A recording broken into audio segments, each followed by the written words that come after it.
Thanks for staying with New Jersey Politics. I'm Laura Jones. Today we're exploring how proposed federal budget cuts could impact New Jersey's nonprofits.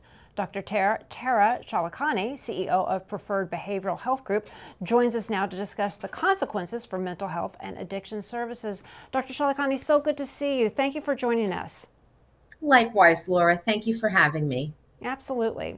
Well, your recent opinion piece in NJ.com emphasized that federal grant cuts are more than just numbers. They are affecting real people. So can you share an example of how these funds that support New Jerseyans at Preferred Behavioral Health Group are impacting real people?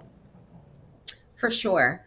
So in our organization alone, Laura, we're serving almost 30,000 New Jerseyans a year. And these are unduplicated individuals who are receiving life-saving mental health and substance use services. And I know, we're hearing a lot of stories in the news about abuse, but the people that we are serving are truly disabled, struggling, or children. So there is no abuse or waste happening on our end. And these cuts will have detrimental impact to people who rely on federal funding to supplement, whether it is their minimum wage income or their current disability payments. Yeah, so your organization, close to 30,000 individuals, 70 programs. So can you talk a little bit about what kinds of services are at most risk if these federal grants like these are cut? So we're looking at services like housing and residential and homelessness services, vital clinical services like traditional outpatient, which could be impacted, by Medicaid cuts, but also substance use programs, day treatment programs, in community supports, school-based services. I mean, it runs the gamut. It runs the entire lifespan. I mean, we are not just providing one-on-one services. We treat the whole person. We're looking at social determinants of health, like food insecurity, housing insecurity. We have critical staff on hand that link these individuals to services. So it's really the whole person that's being impacted, not just addiction and mental health treatment. You know, when you see the headlines, when a tragedy happens, no matter what it is, a school shooting, young people taking their lives, what have you, people look and they try and make sense of it. And were there signs? Well, there were signs. And we talk about the importance of mental health. New Jersey already struggles with a shortage of mental health and addiction treatment providers. I mean, there are people who need services or who are on wait lists. So can you talk a little bit about how these proposed cuts worsen something that's already in a crisis and what it means for families and communities? Well, you touched on it accurately. There is a shortage of providers for a myriad of reasons. We took a big hit during COVID because staff that used to work in organizations like ours now are independently employed and can stay home and work online. So the in-community help, there's really a dearth there of staff. And the funding as it is right now without cuts isn't sufficient for us to pay competitive wages and to cover just overhead costs like providing health insurance and keeping the lights turned on. So if we are impacted by further cuts, there's going to be longer wait lists, which it trickle into so many things: school performance and behavioral issues for children.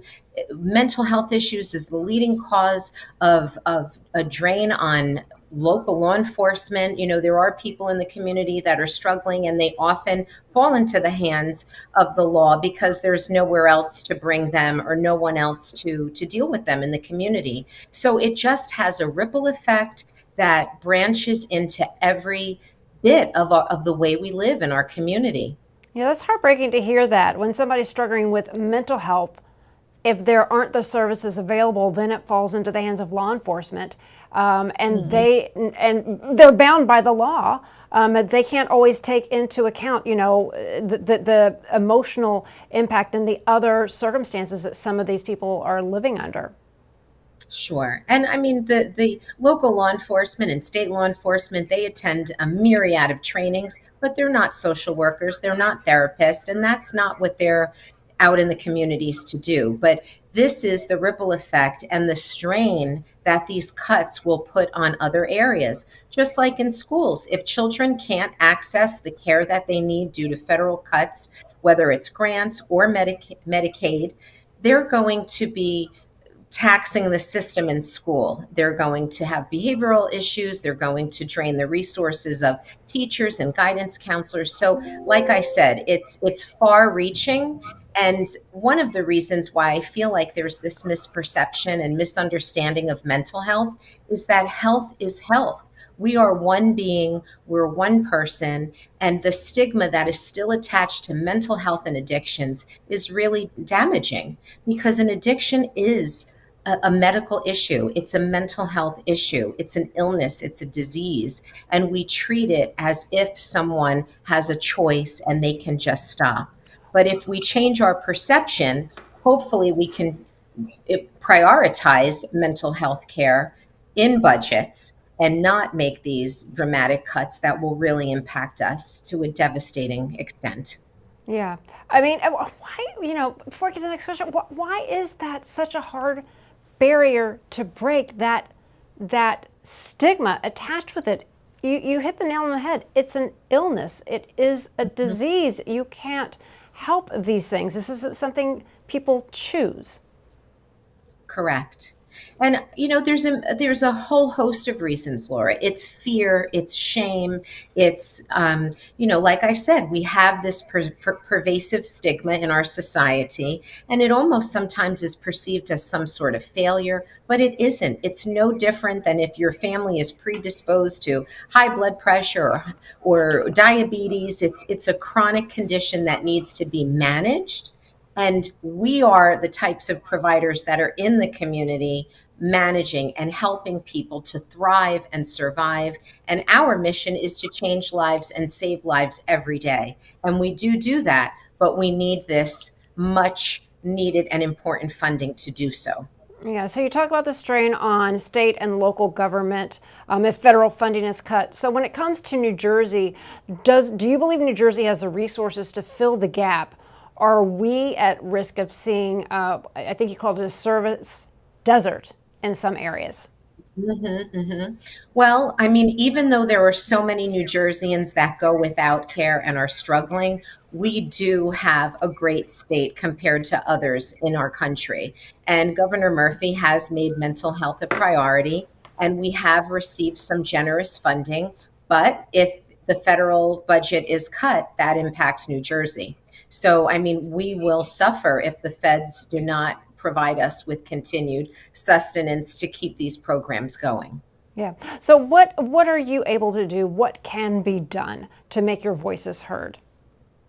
Well, to anyone that's watching, make sure you reach out to your local elected officials. Let them know how imperative it is that you continue to receive these services, and that cuts would be devastating. I know I do it. I have my staff doing it on a regular basis. We need our voices heard, and we need to humanize the stories, because I think it's very easy to make decisions when you have no personal or lived experience, or if you're not hearing stories of how impactful our nonprofit behavioral health services are in New Jersey and across the country. I mean, it's hard to even fathom that people, I mean, because I don't know anybody who isn't impacted somehow. Teens, kids, they are more stressed and they have more issues, more pressures than you and I ever even imagined when we were young. So it's hard to believe that, people aren't understanding the significance and the gravity and the depth of the issues that are out there. Just kids having to live their lives on social media alone. Sure. I mean, these are people. These are not line items on a budget. And we have to understand that, a cut this detrimental could end someone's life if they cannot access critical services. Yeah. Any other final thoughts that if you had the ears of lawmakers, anybody listening, making those decisions, what would your message be? To please think twice before making these cuts, and to spend some time, to take time to visit an organization like Preferred Behavioral Health Group, get to know who's providing the care, see who's impacted, because I I do believe that it would make a world of difference in perception and in the minds of decision makers. And if you are somebody who needs those services and are concerned about it, any advice that you can give them, places, resources that they can go right now? Well, we are serving all of New Jersey, so please reach out to us at preferredbehavioral.org. And if we cannot help you, we certainly will connect you to someone who can. Thank you so much for taking the time to talk to us. It's always so good to see you and speak with you. My pleasure. Likewise, Laura. Thank you.